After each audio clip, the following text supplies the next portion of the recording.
breaking news Orunodoi হিতাধিকাৰী bank একাউণ্টত এইমাত্ৰ ৩,০০০ টকা সোমাই গ'ল ২১ জুনত ব্যায়াম কৰা মহিলাসকলৰ বেংক একাউণ্টত সোমাই যাব ২৫,০০০ টকা যিসকল মহিলাই ২১ জুনত ব্যায়াম কৰিছে তেওঁলোকৰ ২৫,০০০ টকা বেংক একাউণ্টত সোমাই যাব আপোনাৰ ঘৰত যদিহে ৰেচন কাৰ্ড আছে তেন্তে আপোনাৰ বাবে বৃহৎ সুখবৰ ৰেচন কাৰ্ড থকা প্ৰতিটো পৰিয়ালে বছৰত লাভ কৰে ৫,০০০কৈ টকা আপুনি যদিহে চৰকাৰী ঘৰ লাভ কৰা নাই আৰু চৰকাৰী ঘৰৰ বাবে জিঅ' টেগিং কৰিছিল তেন্তে আপোনাৰ বাবে বৃহৎ সুখবৰ অসম চৰকাৰে মুকলি কৰি দিছে চৰকাৰী ঘৰৰ প্ৰথম কিস্তিৰ লিষ্ট অতি শীঘ্ৰে আপোনাৰ বেংক একাউণ্টত সোমাই যাব প্ৰথম কিস্তিত টকা জিঅ' টেগিং কৰা সকলৰ বাবে ভাল খবৰ আহি পৰিছে লগতে আছে আৰু কেইবাটাও গুৰুত্বপূৰ্ণ খবৰ মুখ্যমন্ত্ৰী হিমন্ত বিশ্ব শৰ্মা ডাঙৰীয়াই কেইবাটাও বৃহৎ ঘোষণা কৰিছে সকলোবিলাক চাবৰ বাবে ভিডিঅ'টো শেষলৈকে চাই থাকক আৰু এই চেনেলটো ছাবস্ক্ৰাইব কৰি ৰাখিব যাতে সদায় এই ধৰণৰ খবৰবিলাক পাই থাকিব পাৰে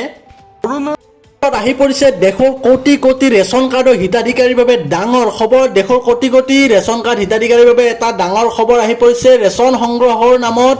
ৰেচন সংগ্ৰহৰ ক্ষেত্ৰত যথেষ্ট নিয়ম সালসলনি কৰা হৈছে এতিয়াৰে পৰা ৰেচন সংগ্ৰহৰ বাবে আপুনি আৰু শাৰী পাতিব নালাগে দীঘলীয়া শাৰী পাতি থাকিব নালাগে ৰেচনৰ দোকানত ৰেচন কাৰ্ডত থকা দোকানৰ উল্লেখ থকা দোকানৰ পৰা সামগ্ৰী সংগ্ৰহ নকৰিলেও হ'ব সুবিধা অনুযায়ী আপুনি সুলভ মূল্যৰ দোকানৰ পৰা সংগ্ৰহ কৰিব পাৰিব সামগ্ৰী যিকোনো সুলভ মূল্যৰ দোকানৰ পৰা দেশৰ যিকোনো স্থান বা প্ৰান্তত থাকিব এই সুবিধা এখন দোকানৰ পৰা যদি চাউল আন এখন দোকানৰ পৰা ক্ৰয় কৰিব পাৰিব আটা চেনি এই ধৰণে এতিয়া নিয়ম সালসলনি হৈছে ৰেচনৰ সামগ্ৰী সংগ্ৰহৰ ব্যৱস্থা অধিক সহজ কৰাৰ লক্ষ্যৰে এই সিদ্ধান্ত লৈছে কেন্দ্ৰ চৰকাৰে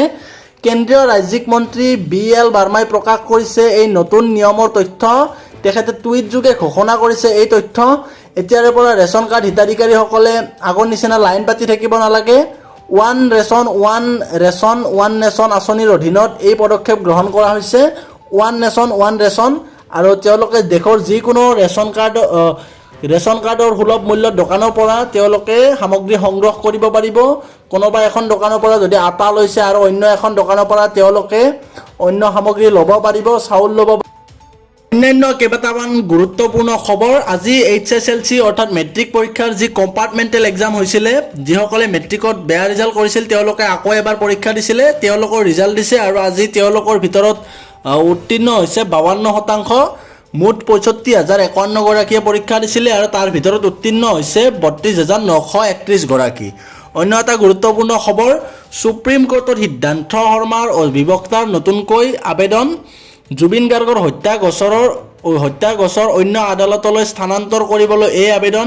বিশেষ ফাষ্ট ট্ৰেক আদালতত গোচৰটো স্বচ্ছভাৱে নচলাৰ অভিযোগ চৰকাৰী অধিবক্তাই এই আবেদনক প্ৰত্যাহ্বান জনাবলৈ বিচাৰিলে সময় আজি সিদ্ধাৰ্থ শৰ্মাৰ জামিন আবেদনৰ শুনানিৰ গ্ৰহণ কৰে আদালতে অন্য এটা গুৰুত্বপূৰ্ণ খবৰ জাপানৰ প্ৰধানমন্ত্ৰী যি আমাৰ দেশত ভ্ৰমণৰ কথা আছিলে লগতে অসমত অহাৰ কথা আছিলে সেই ভ্ৰমণ বাতিলৰ আশংকা কৰা হৈছে গণেশগুৰিত সেইদিনাখন যি ভিৰ হৈছিলে তীব্ৰ যান-জঁট হৈছিলে জুবিন গাৰ্গৰ ছবি অংকন কৰাৰ সময়ত তাৰ বাবে যান-জঁটত ফাঁচি ল'ব লগা হৈছিলে জাপানৰ উচ্চস্তৰীয় প্ৰতিনিধি দল আৰু তাৰ বাবে তাৰ প্ৰতিবেদনৰ ভিত্তিতে জাপানৰ প্ৰধানমন্ত্ৰীৰ ভ্ৰমণ বাতিল হ'ব পাৰে অসম ভ্ৰমণ বাতিল হ'ব পাৰে অন্য এটা গুৰুত্বপূৰ্ণ খবৰ গৰিমা গাৰ্গক জুবিন গাৰ্গৰ ধন ব্যৱহাৰৰ অনুমতি প্ৰদান কৰিছে আদালতে জুবিনৰ ধন ব্যৱহাৰ কৰিবলৈ গৰিমা গাৰ্গক দিলে অনুমতি